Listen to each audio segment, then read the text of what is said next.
Hi అండి, నా పేరు సంధ్య. ఈరోజు మనం టేస్టీ చెకోడీలను అయితే తయారు చేసుకుందామండి. ముందుగా ఒక 2 గంటల ముందు పెసరపప్పునైతే నానబెట్టుకోవాలి. నానబెట్టుకున్న పెసరపప్పులోంచి మొత్తం వాటర్ మొత్తం తీసేసి ఒక క్లాత్ మీద వేసుకుని ఆరబెట్టుకోవాలి. చూస్తున్నారు కదా, ఈ విధంగా అయితే నేను ఆరబెట్టుకున్నాను. ఒక మిక్సీ జార్ తీసుకుని 1 ఇంచు అల్లం ముక్క, ఒక 4-5 పచ్చిమిర్చి, 2 రెబ్బల కరివేపాకును వేసుకుని మూత పెట్టి మిక్సీ పట్టుకోవాలి. తర్వాత గ్యాస్ మీద బాండీ పెట్టుకుని 2 కప్పులు వాటర్ని అయితే వేసుకోవాలి. ఒక తగినంత సాల్టు, ఒక 2 స్పూన్లు జీలకర్ర, ఒక 2 స్పూన్లు వెన్న వేసుకుని బాగా మరిగించుకోవాలి. ఇలా మరుగుతూ ఉండగా మిక్సీ పట్టుకున్న అల్లం, కరివేపాకు, పచ్చిమిర్చి పేస్ట్ని వేసుకుని బాగా కలుపుకోవాలి.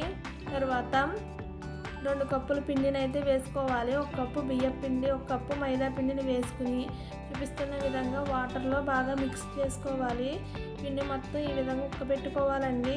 మా సైడ్ అయితే ఉక్కపెట్టుకోవడం అంటారు. ఈ విధంగా చేసుకున్న తర్వాత 2 నిమిషాలు లో ఫ్లేమ్లో పెట్టుకుని మూత పెట్టి మగ్గించుకోవాలి. తర్వాత ఒక ప్లేట్లోకి తీసుకోవాలండి. చూస్తున్నారు కదా, ఈ విధంగా ఒక ప్లేట్లోకి తీసేసుకుంటున్నాను. గోరువెచ్చగా ఉన్నప్పుడు ఈ పిండిని ఒక 2 బాల్స్లా చేసుకుని పక్కన పెట్టుకోవాలి. గ్యాస్ మీద బాండీ పెట్టుకుని ఆయిల్ వేసుకుని హీట్ చేసుకోవాలి.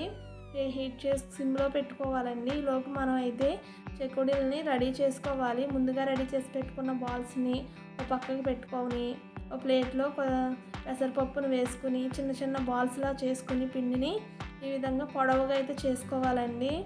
చూస్తున్నారు కదా, ఈ విధంగా పొడవుగా చేసుకుని రౌండ్ షేప్లో తిప్పుకుంటే మనకు చెకోడీల షేప్ వస్తుందండి.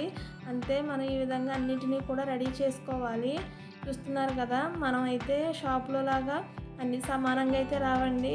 ఒక చిన్నది పెద్దది వస్తుంది. మన ఇంట్లోనే కదా, ప్రాబ్లం ఏం లేదండి. ఈ విధంగా అన్నిటినీ కూడా రెడీ చేసుకుని పక్కన పెట్టుకోవాలి.